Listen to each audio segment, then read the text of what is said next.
I remember the first day that I had like a meeting on my calendar, like a proper meeting. And we had to go, and it was like a proper boardroom, like a big table like this. I felt so important. It's the practice thing. It's how often you do it is what it really comes down to. I think it's really that it's an art in itself to be an amazing public speaker. So the more you do it, obviously the better you get. In this episode, we speak to Laura Birch. This is an episode I've been excited to record because Laura's one of those people in the industry that is liked, trusted and respected by all. We go through her journey, through retailers and ending up at Visa. So when you get the job offer at Visa, it's on Visa-headed paper or the email or whatever.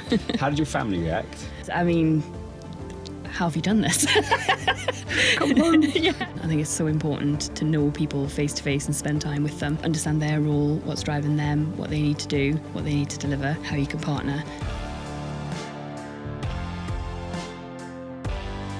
I am very looking forward to having you on here because just because you're a wicked person, and I feel like people like you who don't often do podcasts or anything like this before are the sort of people whose stories we should tell. So thanks for coming on. What is your job title? What company is it at? And what does it actually do? Okay. Firstly, thanks for having me on. Really excited to be here. So I work for Visa, and my title is Head of Enabler Partnerships for Europe. So quite a few words there, but essentially what that means is we look after our gateways, ISVs, PayFacs and payment orchestrators, which are Visa non-members essentially, and they sit in the wider payment ecosystem. A bit more of the disruptive clients, if you want to sort of position it as that. It's not the Visa traditional sort of acquirer, issuer, merchant clients. And yeah, we partner with those. I have a team that looks after those clients pan-European. So your team's across Europe? Yes. Okay. When somebody, like you're at a dinner party, when somebody says, what do you do? What do you say? It's a funny question because I remember years ago when I went to go and get a wedding dress fitted, and the lady asked me what I did, and at that time I was working at a retailer. Yeah. And I said I worked for the retailer, and she asked, oh, is that the design team? And I just said yes, because it was much easier than explaining the world of payments. So when people ask me, I kind of say, you know, when you tap with your card to pay, and then you get a approved message. In between, there's a load of companies that are making that possible. Visa is one of them, and a lot of the clients we partner with are those clients as well. Love that. And that's how I explain it.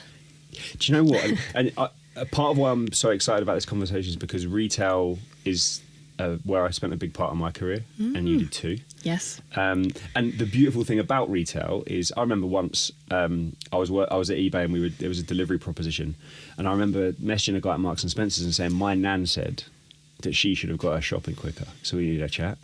You know what I mean? It's like super real. Yeah. So to make payments real is a good thing to do. We're going to start with 4 quick fire questions before we get into your history. So number 1 is, if you could have any job in the world for one day, what would it be and why? So that's an easy one. I can answer that straight away. Don't say your job now. It's perfect. Yes, that one. No, this goes back to sort of my background and my degree, which I'm sure we'll kind of get into a little bit as well. But I don't know what the exact job title of it would be. But if you think of like a major artist that's going to go on tour, for example, and they come and say, you know, we're doing this album, it's going to be amazing, this is the tour, this is the title, go and design the stage production, go and do the show. So like, we're talking about big artists, like think about sort of Taylor Swift, who's obviously very hot right now. She's just done our London dates. Somebody has designed that set and everything that happened on that stage. And that is like my dream job. Really? Yeah. So what's like the lighting, the structure of the stage? Like a lot of the shows tend to do big moments. Like I remember years and years ago, I'm really probably showing myself up here, but went to see Take That with my mum, disclaimer. But I went to see Take That, and they did the circus tour. And as part of that, they had acrobats and they had these animatronic sort of elephants walking down the stage. Like somebody came up with that as a production and put it all together. That. And I'm like, how cool to sort of pull all of that together and just have, you know, this budget that you work with to create this fantastic show for people to enjoy. That is not what I expected. It's a world away from payments, isn't it? Yeah, right. What's the best piece of advice you've ever received? Okay. that sometimes when people ask you a question, often of like, say, senior nature, they're asking you because you're the best placed person to answer the question. And you might not think that, but somebody told that once to me. My boss was on leave once, and the CEO of this company I work for wanted an answer for something. And obviously, you know, as a young person in your early career, you kind of panic and you're like, why do they want to speak to me? And it was a merchandiser turned around and basically said, you are the best placed person in the business at this time to answer the question. And you know the answer. And I was like, you're right, I do. And that's always stuck with me. That's such amazing framing, isn't it? Yeah. Because you so often you'll get a question from somebody and you'll think, shit, I ain't good enough to answer that. Don't But they're know it, asking you that because you're the right person. Yeah. So you know more than them by them asking you that they already know that you know more than them. That is such a wonderful thing. Yeah. Love that. What's the one thing you're really proud of? I mean, it's got to be my little one, hasn't it? Has to be. It has to be. I mean, you know yourself, right? I It's do. Yeah, he's starting school this week, so it's a big week for our household. But yeah, it's got to be family, I think. Good for you. Yeah. What's just based? I can just tell this is going to be fun. What's the most ridiculous thing you believed as a child? If you pulled a face and the wind changed direction, it would stay that way. Have you heard that one? My nan used to say it to me all Yeah. the time. So I'd be running around like a little gargoyle, pulling these stupid faces. Try to see if it actually would stay. Yeah. I've not thought about that for years, Me but I neither, believed but it. Yeah, it's real. Good. So, as the kid that was running around thinking that your face was going to stay in one place, where was school and were you academic? Is always the place I start with these, right? Yeah, yeah. So I grew up in the northeast. I grew up just outside of Sunderland. Lived there my whole life and started school and loved it. I was a real goody two shoes at Really? school, and I wanted to do everything by the book. Yeah. I guess I don't know if it's people pleasing as such, but you know, just kind of the teacher wants you to do this, you do it. But it got to a stage where I guess it was even above and beyond what they asked for. So it would even be like, we need to create a write-up of something. And I'd decorate the whole thing, and it would have a border, and it would have, you know, stamps and stickers, and it would be 10 times more than they asked for. Or even if you had your notebooks and you had to back them and that kind of thing, I'd always do that and go over the top. Did they ever say that you were doing too much? No. Wow, No, they never did. That's a beautiful thing, because you can No. imagine some teachers would be like, no, you don't need to do that. You know? But I think by going the extra mile, though, I think it kind of also, it can make you stand out, but also it gets you the extra credit, Does. you know. And So do you think you're still someone that goes the extra mile? You'll find Yes. you'll find an opportunity, or you'll exhaust an opportunity, or you know what I mean. You still do that. Yes, and I think it brings in that element of sort of perfectionism, I think, wanting to do the best you can. And I do think that if you put your mind to something, I think you could do anything. Like, really, truly believe that. I think there's a lot of things that's just ingrained in you as a person. And I think if that's the way that you're inclined, then, you know, maybe you could go and retrain to be a lawyer, or you could retrain and be a pilot, or Yeah, I something agree. else. Did that follow you all the way through school? Because that's the sort of thing where, like in primary, where everything's like fluffy and nice, but then you become a teenager and there's distractions and all that sort of stuff. Do you reckon you held on to that, like, go Yes. above and beyond the whole way through? Yeah, and I was very, you know, everything was on time. I don't think I ever had a detention. I don't think I ever missed a homework. Like, I think I Wow. did everything sort of by the book. Did you? I find this fascinating because I was not like that whatsoever. But did you? Were you scared of not of getting in trouble, or did you just enjoy the feeling of having been great? Because they're two separate things. Yeah. Probably varied, but Yeah, it could also be both. yeah, I agree. Yeah, like this is great, but it could also be crap if I Yeah. didn't do it. Yeah. I mean, I still don't like getting in trouble. I still don't like upsetting people, or, do you know? But that's why you're so great. You don't like upsetting people when there's too many people in business at like certain levels that just don't care Yeah. about upsetting people. Yeah. Which is why you've got to find the right people to work with in your career. So as you went through school and got into secondary and all that sort of stuff, did you feel like you knew what life was going to be after school? Did you have any idea? Yeah, so I think I always knew I wanted to go on to sixth form and then on to university. I knew I wanted to move away and sort of, get outside of the northeast and I skated go through see. Sunderland last year, and I don't know, Did it's you? not my favourite place in the world, but that was only because I skated through it. Was that the city though? You didn't go down the beach side? Do you know what? I wasn't in the. I was in like an estate on the edge of Sunderland that was between the. So I don't have a. Yeah, I haven't seen enough to have a great opinion. We were on the coast. I mean, I think that's it. I think also with the northeast, it kind of has that reputation. But we do have a 2-mile kind of sandy beach that's Amazing. absolutely So I stunning. didn't know that. On a sunny day when we get it, it's good. So why did you want to move away? Like, was it just broaden your horizons? Was it? Yeah, I think it was quite. I definitely wanted to get out of town, sort of see the world a little bit. Even though I moved down the road to Lincoln, I went to Lincoln University. That's still away. So it's still away. Have heard your family travelled? Not so much. No, I think Okay.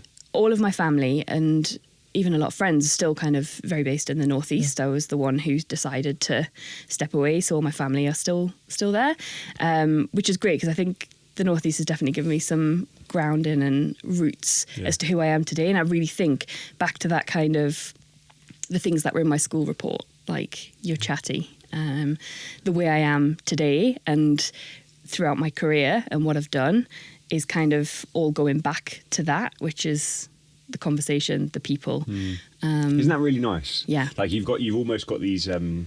We all have them. These foundations. Some people's are shakier than others, and they have to work on them. But it seems like you've got this really strong foundation for like the adult Yes. that you are today. Like the adult, you can see the kid you and be like, oh yeah, that's what connects really nicely. Yeah. So you went down to Lincoln Uni. Yes. So did you move away from home to do that? You didn't travel down. It's too far away to travel. Yeah, I moved down, Yeah.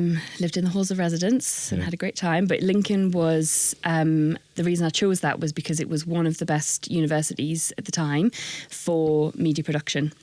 So So you did it. Okay. Yes, so I did a back degree. to your thing that you wanted to do is to create sets for musicians, global Mm-hmm. musicians. So when you went to uni to do media production, was that the career plan that you had? So I don't think it was necessarily I wanted to go into media, I knew that, but I always kept my options open. So when I did my GCSEs and you make your selections and you go to your A-levels, I kept it very academic, knowing that I wanted to go into media. But just in case I didn't, I kept the choices open. And the idea was obviously to be a famous TV presenter, basically. That's what I wanted to be. Yeah. I was convinced Spielberg would knock on the door one day. Really? Yeah. So did you do the whole like show reels and all that sort of stuff, like Yeah, we interviewing did. people in the street and getting your portfolio built up and all that sort of So it was a bit of that, but it was also, so we did script writing, we did radio, we did editing, and then we had a multi-camera TV production studio in the university, and it was huge. I think it could seat like a couple of hundred people, like live audience. It was really big. And you got to try the different roles. So you could be kind of floor manager, you could be up in the gallery, you could be presenting in front of the screen. But I always loved like when it was my turn to be in front of the screen. So that was my favourite bit. The bit that confuses me now is that I know that doing the public speaking, a big part of that isn't like your favourite part of your job. It's something you have to do because of the level that you're at. Yeah. Where did the like disconnect happen from like this might be my career to it's not actually something I enjoy that much? Yeah, I think it's the practice thing. It's how often you do it, is what it really comes down to. I think it's really that it's an art in itself to be an amazing public speaker. So the more you do it, obviously the better you get. But then when you don't do it, there's a nervousness Yes. when you do it because you're like, I haven't done it for a while. Yeah. And that's so you're at uni, but you didn't go into media as your first job, or did you? I did. Yeah, I Okay. did go into media for a little bit. So I came out of uni and basically decided if you're going to make it in TV, you've got to move to London. So I moved to London and I worked, this will be one for the millennials of the podcast, I worked on 60 Minute Makeover for a while. Do you remember that? Yeah. And that was really good fun, but the days were long. What did you do? So I worked in the rooms, basically like literally doing the rooms. And it was really, it was like some of the best times. It was really good. Yeah. Worked on that for a few seasons with a couple of other people that I knew in the media industry as well. Yeah. And it is done in 60 minutes. Like actually, Is it? yeah, it actually is. Because the thing is, everyone I know that's involved in TV, that's like even somebody explained to me the way that food is prepared for TV adverts isn't even the actual food. Yeah. Right. And, Yeah. and I see it. I'm like, hang on, that polystyrene thing is the thing that makes me buy that ice cream. But for you to say that it is surprises me, because I'm not shut up. It takes them a day, like, Yeah. whatever. But they actually did it. It Or like actually did. stopwatch. Let's go. Yeah. Let's do it. 2 minutes is what it was. So it was done in a way, there was a little bit of smoke and mirrors in a sense of the furniture would arrive, we'd unpack it all, you'd put the light, sort Fine. of the lamp together with the light bulb in, Yeah. and so you could literally just place it and that kind of stuff. But it was literally in 30 minutes, break, out, back, Love done. So yeah, but I didn't stick with it because I think at that point the recession hit, and obviously you're not tied to that TV program. You're kind of freelance. You're not even tied to ITV or the BBC or anything. You're just out there to kind of go from one program to the next, and that's quite hard when you move to London because obviously you need finances to support you here. So that's where I started working in Jack Wills. So was that in Acton or was it in a store? It was in a store, yes, the Islington store.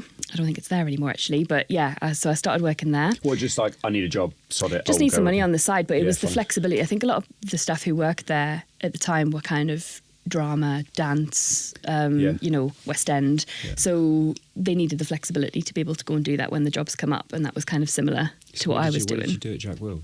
So I to worked on the start shop with? floor for a little while. Yeah. And again, back to that sort of, just being customer facing, talking to people. Oh, it's a great fit. Anybody that works in media, like, it's a natural, if they're asked. Yeah. Because some people will then get a job in a shop or a restaurant and just be really grumpy because Yeah. they're not acting or singing or dancing. Yeah. But you took, I love this. So you took those high standards and you were like, do you know what? I'm going to be really good at doing this. Yes. Good for you. 'Cause Yeah. not many people do that. So I did it, and then I worked up to kind of like full-time contract because they were Yeah. like, it's great, do you want to do more? And then when a role came up in the head office, I was like, okay, I think this is the right thing to do. Acton? Yes. Yeah. Yeah. Yeah. The HQ's Well, in like, Acton. like that sort of way out, like Yes. Hanger Lane sort of way. They've Greenford and Acton. Yeah, way, that's it, yeah. So Would you like, hang on, like, this is changing, because you obviously weren't living out in West London, no, I wasn't. I was in North London. so then did you move for the job? Yes. Or did you commute? Yeah. See, check it out. See, you're from in a store, now but you're moving because you've got a job at head office. That must have been quite a cool moment. Yeah, it was. It was really cool. And I think to kind of be in the head office, I mean, I remember the first day that I had like a meeting on my calendar, like a proper meeting. And we had to go, and it was like a proper boardroom, like big table like this. And I felt so important. I mean, I was like, 21, 22. I felt so important. Isn't it funny that I think sometimes we forget. Like I think about this all the time. Like for some of my family, they just couldn't even fathom that I'd fly to New York for a meeting. Mm-hmm. Do you know what I mean? Yeah. But now I do it, and I have to remind myself all the time. I'm like, you're doing something like really cool. Yeah. Compared to the the you that you used to be. Yeah. It's amazing that you've called out that meeting was so like profound. Yeah, I still for you. remember it. Yeah. Like, What was the meeting about? Do you know? it was about, I think it was Christmas. It was coming Okay. up to Christmas prep. So Peak we were talking season, about baby. peak season talk. Yeah. Yeah. And I just felt so important. Really? It was, Did you have yeah. a clipboard? I had a notebook. Did you? Yeah, and I brought like pens and my sticky notes. I'm and sure I was you like, had. this is, which I'd backed myself. No, like back was in there school. was there anybody in those early Jack Wills days that really helped you? Because being the person you are, I could imagine, because you wanted to do so well and because it was such an unknown and because you go into head office, Mm-hmm. you're the sort of person that would find someone to help you. Like, Yes. can I come under your wing? Yeah. Sort of behaviour. Yes. Who was that person? Yeah. So she was called Hattie. Yeah. And she was the assistant manager. So Right. actually I worked in the call centre and the operations as kind of Yeah. the customer service, operational side of the business. Yeah. And she was the assistant manager, and we got along great. Yeah. And yeah, from that I kind of moved up to, being a supervisor, and when she left I became the assistant manager. But my tactic at that point was learn as much as I can and almost emulate what she's doing. Okay. Like, I can be her backfill. If she's on holiday, I can do it. Yeah. And you don't need to worry. And that's where that conversation came in with the CEO needs to speak to you. She wasn't wow. there, so I need to speak to you. But I knew, it's that point of like, I knew I could do it. Love that.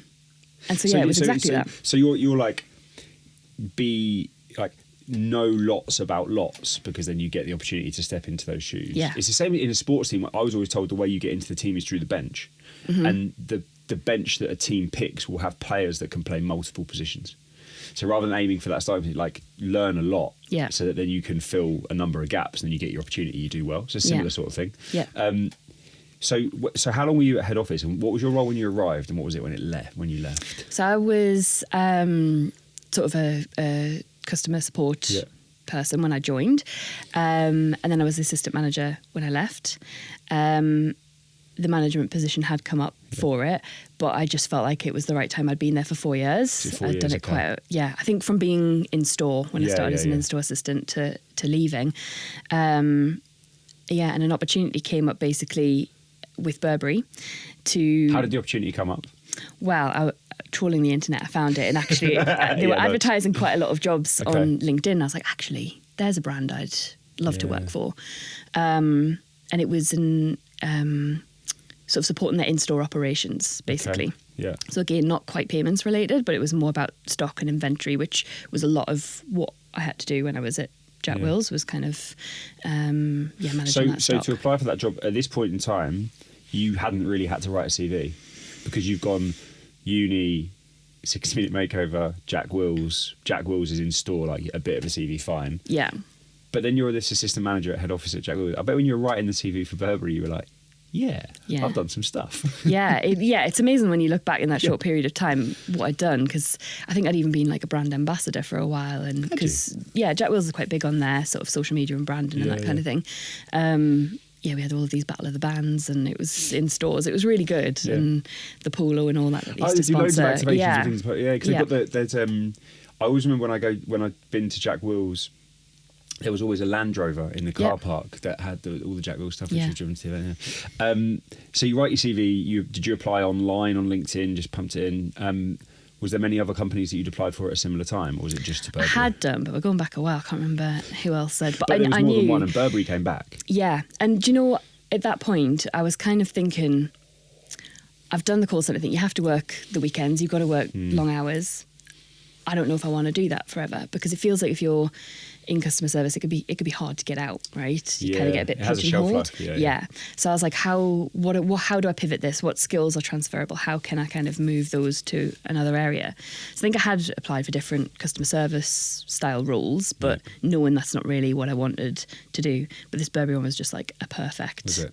fit. Also, it's your mid-20s as well, right? So you're starting to think differently. Yeah. You're would you say is it fair to say you were starting to think career more than job? Yes. Okay. So it was definitely thinking more career. I think at that point it was still a job. Yeah.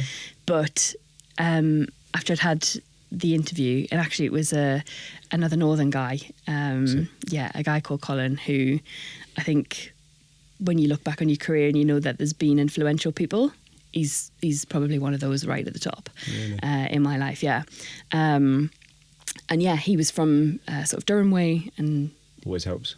yeah. Again, it's about that talking and finding that sort of Were you nervous common about the ground. interview because it was Burberry? Yeah, going into those offices. I mean, Was it on Regent Street? they are just behind Houses of Parliament sort of way. Okay. Oh, yeah. Really shiny, like it was dark wood, it was marble, it was really very like the stores basically. And I think I did my growing up there. Yeah, sorry. It is. I remember going to it actually. Yeah. It's stunning. It's beautiful. It's nerve-wracking. It's terrifying. It's intimidating. So I was still in my kind of early mid-20s. Yeah. So you were just saying you did your growing up there. Do you think that's because it was a bigger role, because it was a different like dynamic to Jack? Because it's such a different dynamic to Jack Wills. The way that the company's run is just it's a million miles apart. Yeah. What do you reckon it was that made you grow up, or do you think you were ready for it? I think, partially I was probably ready for that. I was probably, in my personal life, you kind of long-term partner and you get married in that time, etc. Yeah. I think just the people that you were around and the expectations and the sort of realization that, you can do more and you can learn more. And it was down to Colin, I guess, taking a punt on me to say, we need somebody to come and have a look at this in-store sort of till system that we've got, and we're thinking about revamping it. Can you come and just work on this project for a bit? I was like, yeah, we'll come work on the project. So your first foray to payments was an in-store till system. Yeah. Because it is effectively it's inventory and payments, right? Yeah. Or was there any inventory connected to it, or was it just? There was for a while, yeah. Okay. Yeah, we were doing a lot of the store kind of controls and things. Yeah. And I think one of the amazing things about Burberry when I first joined, we did 4 weeks of in-store training before you were even let Amazing. loose, like in the head office. And I think everybody had to do that. And it was really grounding, and I think it's something again that I've carried with me in the way that I work with my clients and things now, like to understand their business and kind of really get under the skin of it. And what Burberry basically had was for you to go in, absorb all of this information and understand that the sales assistants are the ones that are kind of, they're the ones that are enabling the sales, talking to the customers, servicing the customers, and everything that you do in head office is to enable the sales. I love that so much. And it was amazing. We did it across a few different stores and just learnt so much. I thought it was so refreshing and a different point of view and a different way of learning, because then you take that back and actually all of a sudden you do care where the cotton comes from and how the leather's tanned. And does that actually impact me on my day-to-day job in terms of what a till system looks like? Yeah. No, but it certainly grounds you to make you think, this is what I need to be understanding to make this. If you're buying an expensive coat, you need to have a luxury service that goes with that, and payments is part of it. And I love the last bit there, and payments is part of it, because there's so many things that people just discount as not important in like a buyer journey. Yeah. But the classic thing about friction in payments and things, but like there's so many nuanced bits. How much of a shock was it going from Jack Wills to Burberry? And one isn't better than the other, which I don't know what I'm saying, but from like, was there a part of you that ever doubted that you could do it because it was so different? I didn't doubt it, no. It was different, because I think it was just like Jack Wills was kind of a lot younger. The people in the office were a lot younger, and You have when to you dress get there, differently to be in the Burberry head office as well, right? So I think you could really tell where people worked in the office. So the designers, you'd see them and they were just wearing like really cool, edgy outfits, and some things I'd be like, that looks amazing, but I would never be able to wear that. Yeah. And then you'd have the people who've been at Burberry a long time that probably work in the finance and law departments, who were kind of, trousers and shirt, quite smart. Yeah. And then you kind of had us who were just having a great time and making use of our summer Fridays and things like that. Yeah, I've no doubt down there. So that first project, was it a project or was it like continual improvement? Did you have a deadline, basically, is what I'm asking? It was a project that started and we're like, we'll just look into this. And then we ended up standing up a payments team, of which I formed part of. Oh, wow. It was me and another lady. So there wasn't a payments team before that? No. So before that, Burberry had just said, we will utilise whichever payments provider there is, and we will just rely on the fact that there's an integration into our ecom platform and that will just work. Yeah. Is that how they did it? I suppose it was something like that, right? Yeah, so it's kind of at that time, omnichannel was still quite new. Yeah. So Burberry wanted to be one of the first ones. It's like, how do we really, again, back to the customer point, how do we really give the customer a unique experience that you've built the basket online, you've walked into the shop, I know that you're Liam, I know you wanted this coat, would you like to try it on? We've got it in other colours. And it just have this complete view of the customer. It was the dream. Okay. I remember speaking to Kathy McCabe about it. Yes. Yeah. Back when she knows Colin too. Yeah, there you go. Yeah. So now this is amazing. You're in a payments team at Burberry. When was it? I'll ask everyone this question. When was the time when you were like, yeah, I've made it? Because you can be wrong as well, because you could have made it multiple times. But when was the time when you were like, was it then when you like saw your business card and you were like in Burberry's head office and you thought, you know what, this is pretty good? I think it was probably when I started going to conferences. Do you know what? Back to sitting around that boardroom table, I felt really important again. And when you travel for work, you feel so important. Oh, yeah, I'm not paying for this train. Yeah, really important. So that was when I thought, this is me. So at Burberry, you got to the point in that payments team where the omnichannel thing's coming in, and you quite quickly could become fairly integral to that because you've been in it since it started. Is that what happened?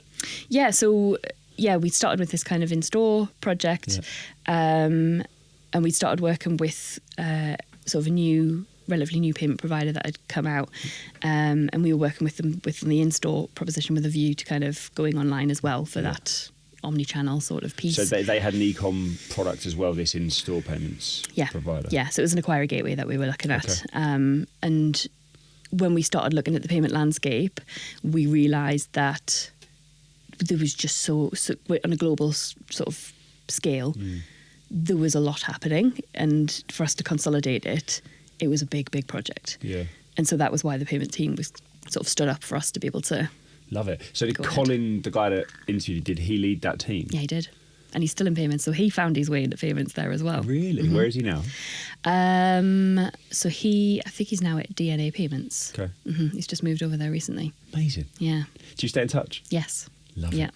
Yeah, I tried to put him down at Money 2020 recently, but yeah, the stars didn't align. Yeah, no. You know what it's like there. Jeez, what a thing that is. So, as you're going through did you think that payments was going to be your career? Did it twig for you that you were like, I'm in payments now? Because if I look back to my career, I think like there was a time when I knew that e-commerce was going to be my thing. It ended up like not being because of what I'm doing now, but like there was a time when I was like, yeah, e-commerce, like I can see myself doing this for the foreseeable. Did you have that with payments when you were at I Burberry? did, and I'm sure it came up on like Facebook not too long ago. One of the legacy memories that pops up to remind you.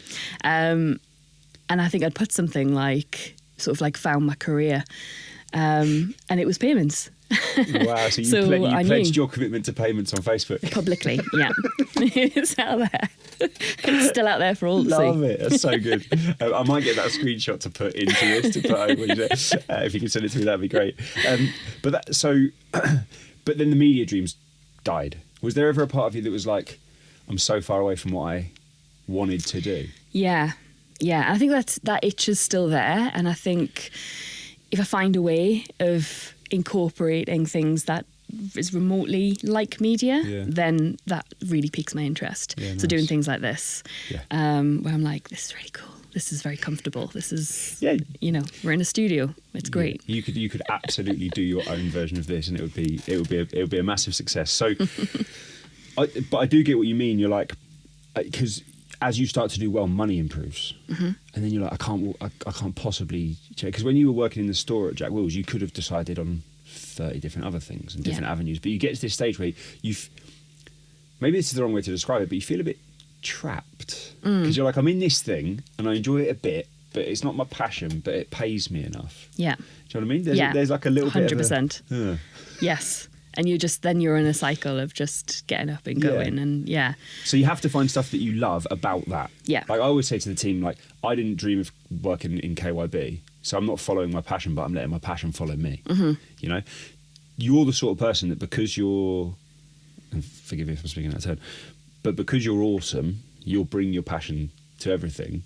Did you do that at Burberry? Do you feel like you kept hold of excitement and passion and all that good stuff? Definitely. I think it really felt groundbreaking. It's back to the whole like doing as much as you can, learning as much as you can, and at that point I think that's where you really realise the value of networking. And I think I started to realise my superpower a little bit. So I think everybody's got a superpower, and I think your superpower is something that is like ingrained in you. So it's not part of your job. It's not like I'm really good at organising and that kind of thing, but me as a person, I'm very good at just talking to people and getting on a level and identifying the common ground.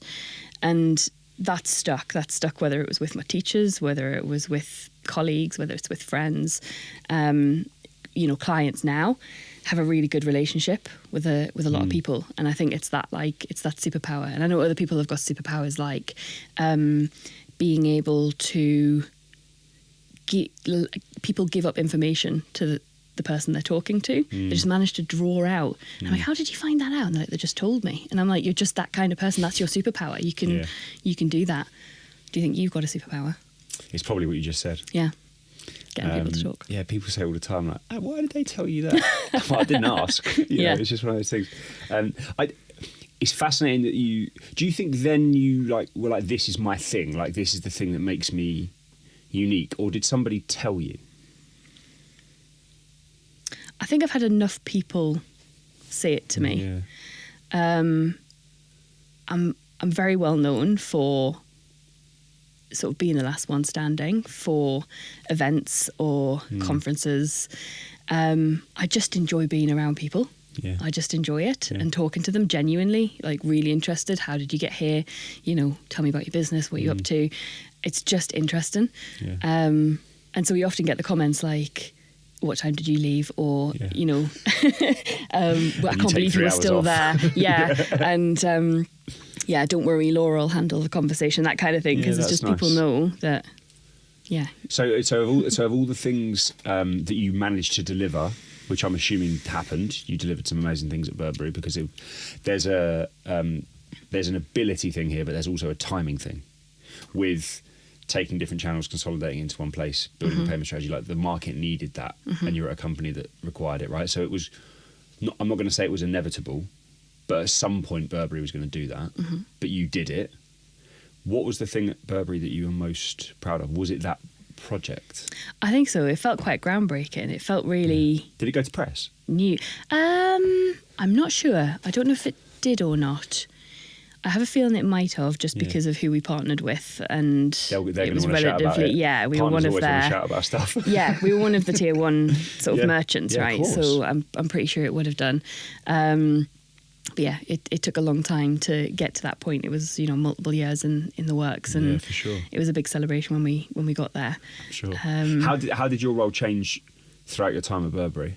Because you went in and it was what was the title? In-store inventory, kind of In-store inventory. operational. But what was it when you left? Do you remember your title? I guess it was like a payments manager. I think Okay. it was probably, yeah, that was generally my title. So so when you did you decide to leave? Yeah, so there was a little bit of a shake-up going on. Yeah. Colin was leaving. My boss at the time, she was the one who actually gave me some advice and had said she was leaving as well. She wanted to go and do something else. And she had passed down some advice and just basically said, you know, you're obviously having a great time here, and there's still lots that you could do, but my advice to you is go and do the full circle around payments, as in you've done the merchant side, go and do, you know, whether it's acquiring or scheme. How long had you been there at that point? Another 4 or 5 years. Okay. Yeah. So, and I'd always been in the same team as well, just doing different roles within the same team. Yeah, and she just basically said it would be a good time for you to go out and have a look, basically. So and I did. What did the look like? Because to get the job at Burberry, you were looking on LinkedIn job was it the same sort of approach, or did you know enough people by this point to have some different conversation? So I decided to go in via a recruiter. Okay. Being represented is like, having started my career in recruitment, there are definite benefits to it, like being, because you sort of abstract yourself from the process. Yeah. A little I bit. also didn't really know where I wanted to go. Yeah, was the fair. other thing. It was like a lot of the big merchants were also starting to set up their own payments team. So it wasn't just the head of e-commerce dealing with payments on the side. It's literally you're dealing with the payments person. Yeah. So I didn't know if I wanted to do that. I didn't know if I wanted to go to an acquirer.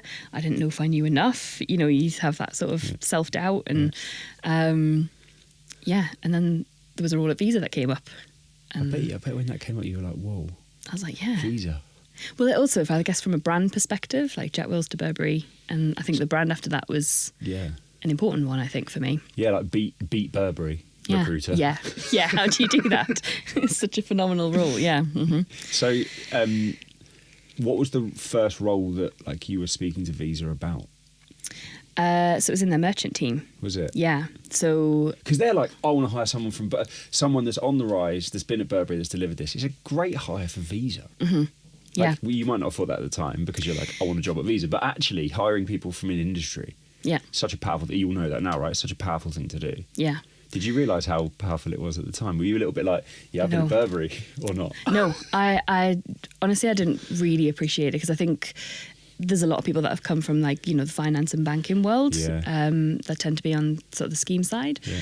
And there's not many that are certainly from the merchant world. Yeah. And it definitely brings a different lens to things. So I think, do you think the lens that it brings is we at retailers think about our customers more than anyone else? Yes, 100%. It's about acceptance. It's about the UX. It's about the customer experience. It's just.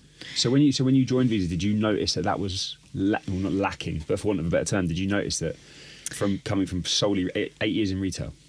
Yeah. All of a sudden you're at somewhere that doesn't obsess over the customer and also doesn't obsess over the razor thin bottom line. Well, this is the thing. It was it's one removed, right? So we're dealing with the clients who are dealing with the customers.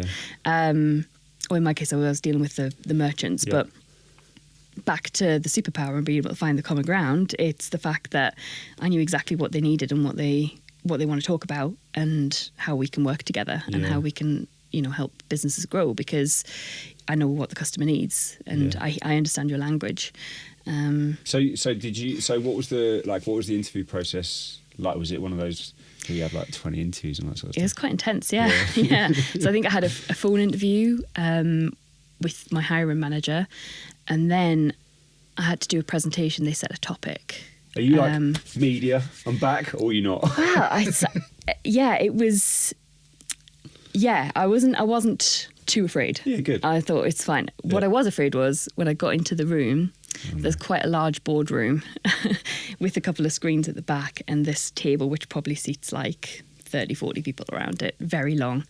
And there was 2 people sitting there and me in this big room. Is that better than 30 or 40 people? Yeah. I don't know. It was huge. It was quite it was nerve-wracking.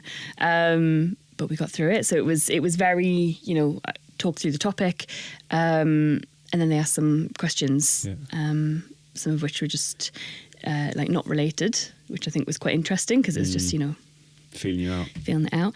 And then I had a third interview with sort of somebody else from within the business as kind of a final sign off. And I remember the hiring manager came downstairs and she was like, this is who you're meeting. She was like, I'll take you up and drop you off. And then she was like, do me a favour. She was like, ask her for the job. And I was like, what? What do you mean? She was like, ask her for the job. I was like, I don't even know this lady. I can't ask her for the job. I didn't ask her for the job. No, I didn't. I couldn't. It just felt like it was a step too far. I mean, the hiring manager at the time, she was one of the reasons I wanted to join the business. She was real kind of, women in business and women in payments lady. A lady called Natasha Tutil. Okay. I hope that she sees it. By the way, I hope your family sees it. I hope everyone involved in everything you've done in your career and your life hears you talking about this, by the way. So it's fine to call these people out. Okay, cool. But no, I thought she was great from the interactions I'd had, and I'd met her through sort of networking before I joined the company through the Women's and Payments networks. And it was that. And so when she said it, I was like, I can't. So you came out of that meeting having not asked, but then got the job anyway. Yes. Did you tell the person that told you to ask that you did ask? Well, I think she had actually. I think I met her a couple of times. I would have told her, yeah. And it's funny because now I wonder whether or not I would tell somebody the same thing. Yeah, that's interesting, isn't it? It's always funny to think about, like when you're supporting people earlier in their careers, if you'd have as a younger person, the advice that you're going to give found it useful. I always think that. I'm like, if I'm telling this person something, would I have liked that advice myself? Yeah. Which probably not. Yeah. So when you get the job offer at Visa, it's on Visa headed paper or the email or whatever. How did your family react? Just, I mean, how have you done this? Come on. This is, I mean, it's a huge company, right? Yeah. It's a big global brand. Yes, Burberry's global, but on a very different kind of scale. People have Visa in their wallets. Yeah, it's like that. It's on their bank card, whereas less people have Burberry in the back of their jacket, right? Yeah. So did you feel as though you could explain to your family what the job meant? Because what was the job first? I was working in the merchant team as an account exec. Fine. So you're one of the people that's the relationship between Visa and the retailers. Yeah. Okay. Was Burberry one of those retailers? So interestingly enough, we were starting to shape what the team was going to look like and which merchants we were going to look after. And we had some kind of quite a few new people joining over the course of the next 12 months, and we started to really look at the landscape and decide which merchants we wanted to partner with. Oh, fine, proactively. It was kind of from a verticalization standpoint. Yeah. We were working with a number of them, and some of them were luxury retailers. Love it. And they sort of said, I mean, this is your comfort zone. Do you want to do the luxury retailers? And I said no, because I'd done it. I'd done retail. Were you not tempted to go, so we at Burberry did this, I want to see what our competitors, previous life had managed to do. Did you not want to see the inside just from like a nosy perspective? A little bit, yeah, I guess. But the interesting thing, I think a lot of the retailers know each other and talk to each other anyway. So what did you pick? So if you didn't pick luxury retail because that's where you wanted Yeah. outside your comfort zone, where did you go? Gambling. I did. Was it literally Yeah. like a list and they were like, what do you want to do? We were just kind of like forming sectors and trying to think Yeah. like what's a sensible way of like, rather than one person having a retailer, one person having another I know one. my and sensible way. yeah, yeah. But no, we decided to kind of like, Yeah. 180 is kind of responsible. What that allowed you to do was really go deep on the industry. Yeah. And look right across to understand, where there's value, where there's thought leadership, Yeah, where there's yeah. opportunities for growth. And that really allowed us to do that. So yeah, we were working with the Amazing. Gamblers for a while. Good for you for doing It was something really good. completely different. Yeah, and that really was out of my comfort zone, I think, Yeah. at the time. So but at this point, you know payments at this point, right? You know, because it's complicated. It right? really It's is. so complicated. There's like 3% that lots of people are fighting over, and there's all these different like responsibilities that different companies have and are fighting for, and then you've got fintechs trying to change it and blah blah. So it's really hard. Like as you've gone through your time at Visa, your job's bigger now, right? You have teams of people that look up. Like, what do you think has been the biggest thing that like Visa has taught you? Because Visa has a scale that very few other companies have. What do you think the main thing that Visa has taught you has been? The value of your network. It's so important. I mean, yeah, you need, whether it's internal or external, Yeah. it's important to have that. It's a real way of getting things done. I think it's so important to know people face to face and spend time with them, understand their role, what's driving them, what they need to do, what they need to deliver, how you can partner. Isn't That's it all funny quite valuable. the internal network? People don't think about that because they're not a company's big enough. But at Visa, you have to have Yeah. an internal network. And as someone who, like, I have never known anybody have anything even close to a bad word to say about you because you're brilliant. So you've nailed the network. So I think that's a really nice thing Thank for us you. to finish on. That Yeah. was wonderful. And that concludes another episode of Not What I Expected. I hope you loved that as much as I loved recording it. If you like it, let us know. If you don't, tell us how you think it could be better. Thanks and see you again.